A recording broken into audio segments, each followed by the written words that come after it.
En je krijgt een skiespoor, ik dacht tussendoor, om die maatjes goed, deze maatjes kunnen we waaien. Als die, maar toch een beetje hetzelfde doen.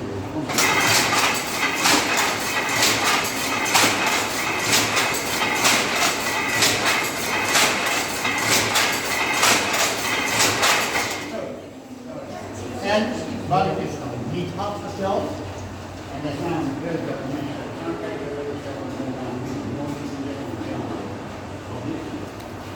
bedankt voor het verhaal. Die dat normaal mensen luiden.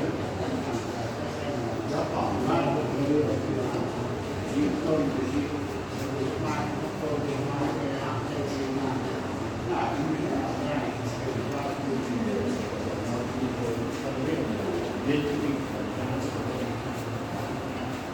Dus, uit Tilburg, die maakt het van de